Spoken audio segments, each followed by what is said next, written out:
Would I buy another Jeep Gladiator, and how is mine doing?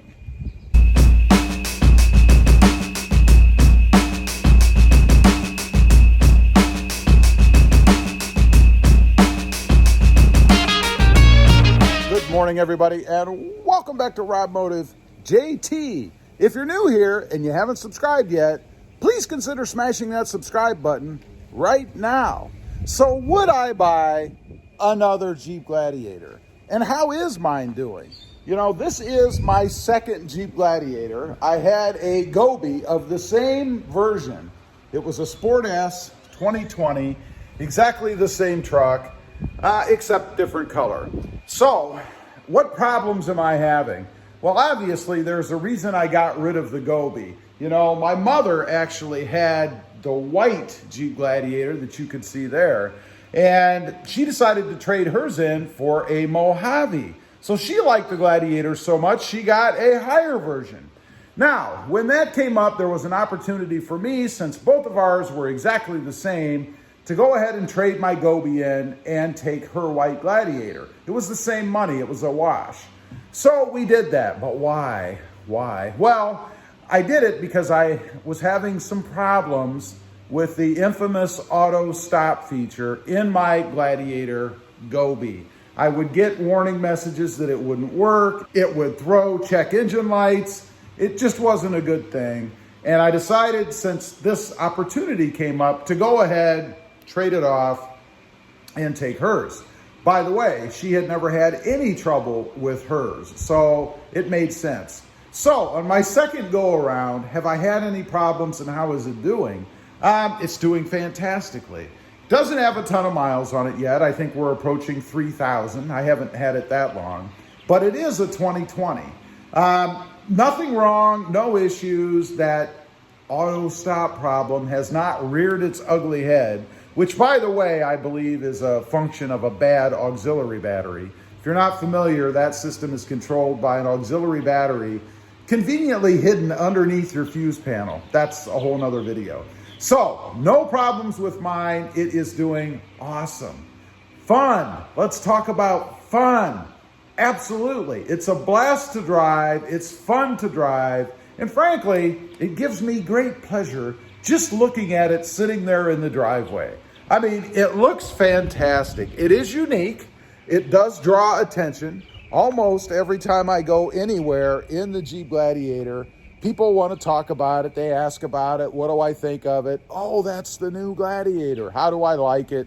You know, all that kind of stuff. But just looking at it in the driveway, it's awesome. It's different. It's unique. There's nothing else out there like it, which I like. You know, I do a lot of mods and things to my vehicles, my trucks in particular.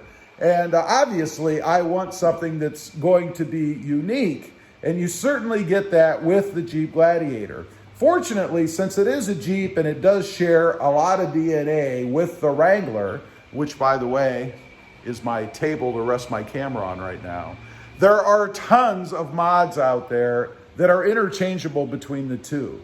I really like that because I can customize it to make it even more unique than it is right out of the box. Comfort. It is awesomely comfortable. We took my Gobi, which again is the same setup as the white one I have now, on a long trip, and it, I would say arguably, is probably the best long distance vehicle I've had, excluding the Toyota Tundra. We did the same with a Toyota Tundra, and it was really comfortable. But it is very versatile in that way. You know, if you've got a family, which I think there's plenty of room for, unless, you know, maybe your kids are in their 40s and we get bigger as we get older, you know. But there is tons of room in there for a family with kids. Great family hauler. You've got the bed where you can put stuff, and that's what we did on our trip. I got just a cheapo tonneau cover. I think this tonneau cover was somewhere in the $200 and some range, something like that. But it was perfect. It was dry. We didn't have any problems with water getting in, and we did drive through some storms and stuff. But it was awesome to be able to throw luggage and stuff in the back. Protected when the tailgate is locked, because unless you're going to cut that thing open, you're not going to get in there. And of course, one way to alleviate that is to get one of the aluminum or the metal versions, I guess, that make it even more secure. But I love having that option just to be able to throw stuff in the back and get it out of the way, particularly if you're going on a long trip and you've got a bunch of luggage and stuff. Lastly is the way that it handles.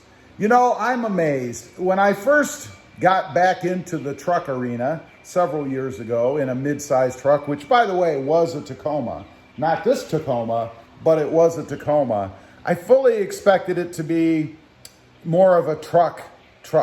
You know, the old noisy, rattly, bouncy, uncomfortable, gutless things that they used to be. I was pleasantly surprised even back then with that Tacoma. But now that I have the Gladiator, I'm even more happy because it feels like an SUV. You know, it's smooth, it has awesome acceleration, it corners well, it handles well. It is just an awesome vehicle. I think they did a really great job when they came up with this, because what I do, I compare it to the Jeep Wrangler. My wife has the Wrangler, which of course, again, is right here, and it rides like a lumber wagon. Better since we changed out the tires. And by the way, if you're looking to lift or add bigger tires and things to your Jeep Gladiator, just be careful what you put on. Go with a good quality lift and good quality tires, because it does make a heck of a difference. I have bigger tires on mine. It really didn't change it much, if at all. The only thing that I probably noticed when I put bigger tires on my Gladiator, it's bright out here, is the stopping distance, because I added weight. You know, each one of these tires weighs somewhere in the, I think it's 30 to 40 pound range more than what the stock setup is, and multiply that by 4, you know, or 5 if you change the spare, and you're looking at an addition of a couple 100 pounds. So it does make a little bit of a difference. I wouldn't say it's anything drastic, but just beware that if you do change out, which a lot of people do, the tires, the wheels, maybe lift it up, you're gonna have a little bit different ride. But I will say it is very slight.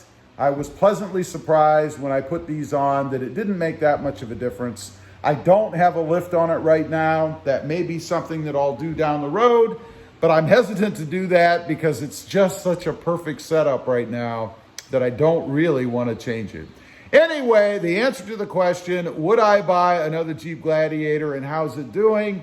Yes, I definitely would buy another. That would make my third, and it's doing awesome. The way that the Gobi that I had before should have done out of the box. I think Jeep, now that it's been out for a couple years, have kind of ironed out some of those problems. I'm not hearing about that auto stop failure as much, if at all, on the new ones. So hopefully they solve that problem with a better battery. Anyway, leave a comment. I'd be curious to know, if you have a Gladiator, would you buy it again? Do you regret it? Are you happy with it? I'd be curious to know. Also, real quick, if you're interested, I do have 2 additional channels. Rob Motive, all about my 2020 Toyota Tacoma, and Rob Motive Tundra, about my hunt for the upcoming redesigned Toyota Tundra. Check them out, and if you're interested, please subscribe. Don't forget to click that notification bell so that you don't miss out on any upcoming videos. And do me a favor, smash that subscribe button on the way out. Thanks for watching. Stay safe out there. Bye.